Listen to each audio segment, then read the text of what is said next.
Selepas sholat, malaikat Jibril membawa 2 buah minuman ke hadapan Nabi Muhammad. Gelas pertama berisi khamr dan satunya berisi susu. Wahai Muhammad, pilihlah salah satu di antara 2 minuman ini. Ternyata Nabi Muhammad mengambil gelas yang berisi susu. Wahai Muhammad, engkau telah memilih sesuai fitrah. Setelah itu malaikat Jibril mengajak Nabi Muhammad naik ke langit. Inilah yang disebut peristiwa Mi'raj. Hanya sekejap, Jibril dan Nabi Muhammad telah tiba di depan pintu langit pertama atau disebut juga langit dunia. Wahai penjaga pintu langit, bukalah pintunya. Siapakah engkau? Aku Jibril. Siapa yang bersamamu? Muhammad. Apakah dia telah diutus kemari? Ya, Muhammad telah diutus. Malaikat penjaga pintu langit segera membukakan pintu dan menyapa Nabi Muhammad. Selamat datang di langit dunia, wahai Muhammad. Sungguh orang terbaik telah datang. Jibril dan Nabi Muhammad memasuki langit yang pertama. Mereka berjalan melewati seorang laki-laki dengan ruh-ruh manusia di samping kanan kirinya. Ketika melihat ke arah kanan, laki-laki itu tertawa. Sedangkan ketika laki-laki itu melihat ke arah kiri, beliau tampak sedih. Siapakah laki-laki itu, wahai Jibril? Dia adalah Adam, manusia sekaligus nabi pertama di bumi. Ucapkan salam kepadanya. Nabi Adam yang mengetahui kedatangan Nabi Muhammad langsung mengenali beliau dan menyapa dengan hangat. Assalamualaikum warahmatullahi wabarakatuh. Waalaikumsalam warahmatullahi wabarakatuh. Selamat datang, wahai putraku yang soleh. Malaikat Jibril menjelaskan penampakan para ruh di sekitar Nabi Adam kepada Nabi Muhammad. Para ruh sebelah kanan beliau adalah ruh para syuhada, sedangkan ruh yang berada di sebelah kiri beliau adalah ruh orang-orang yang sengsara. Selain itu, Nabi Muhammad juga diperlihatkan azab bagi orang yang gemar memakan harta anak yatim.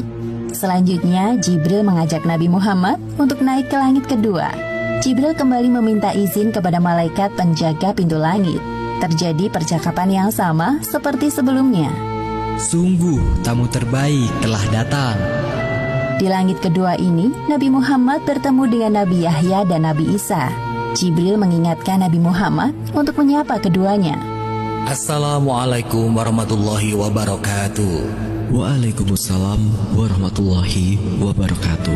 Selamat datang wahai Nabi Muhammad yang saleh. Semoga kebaikan selalu tercurahkan kepadamu. Kemudian Jibril mengajak Nabi Muhammad untuk naik ke langit ketiga. Di sana mereka bertemu dengan laki-laki yang sangat indah parasnya. Wahai Muhammad, inilah Nabi Yusuf. Sapalah beliau. Assalamualaikum wahai Nabi Yusuf. Aku Muhammad. Waalaikumsalam. Ya, aku telah mengenalmu, wahai Nabi Muhammad.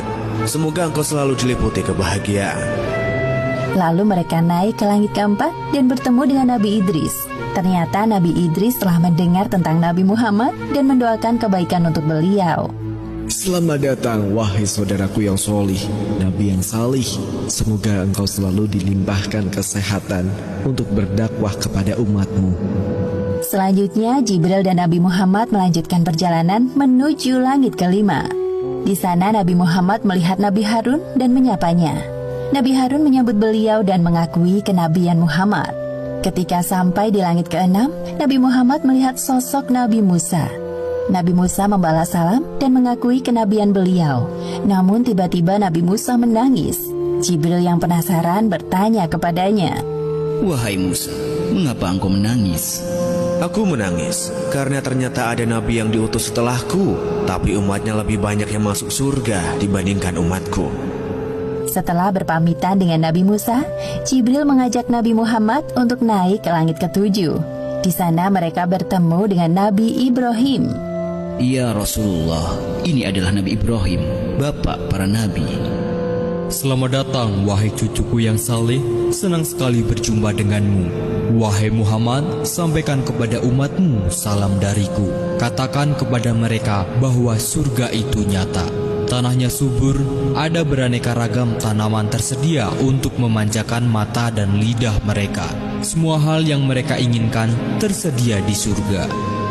Di langit ketujuh inilah Nabi Muhammad diperlihatkan surga.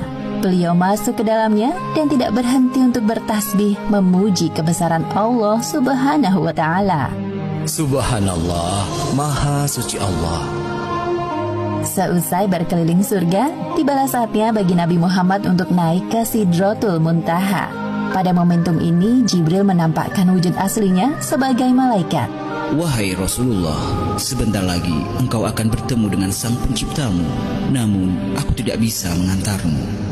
Sebagaimana yang disebutkan dalam Al-Quran surat An-Najm ayat 13 hingga 18. Dan sesungguhnya Muhammad telah melihat Jibril itu dalam rupanya yang asli pada waktu yang lain, yaitu di Sidratil Muntaha. Di dekatnya ada surga tempat tinggal. Muhammad melihat Jibril ketika Sidratil Muntaha diliputi oleh sesuatu yang meliputinya. Penglihatannya, Muhammad tidak berpaling dari yang dilihatnya itu dan tidak pula melampauinya. Sesungguhnya dia telah melihat sebagian tanda-tanda kekuasaan Tuhannya yang paling besar. Tiba-tiba Nabi Muhammad dinaikkan lagi menuju Allah Subhanahu wa Ta'ala. Tubuhnya mendekat kepadanya dalam jarak yang tidak jauh. Namun Nabi Muhammad tidak dapat melihat Allah Subhanahu wa Ta'ala secara langsung. Beliau melihat Allah Subhanahu wa Ta'ala dengan hatinya. Pada saat itulah Allah Subhanahu wa Ta'ala mewajibkan hambanya untuk sholat 50 kali sehari semalam. Setelah Nabi Muhammad menerima tugas dari Allah Subhanahu wa Ta'ala, beliau turun. Di langit ke-6, Nabi Muhammad berjumpa dengan Nabi Musa. Mereka saling berbincang. Wahai Nabi Muhammad, apa yang Allah perintahkan kepadamu? Sesungguhnya Allah Subhanahu wa Ta'ala mewajibkan kepada umatku untuk sholat 50 kali sholat sehari semalam.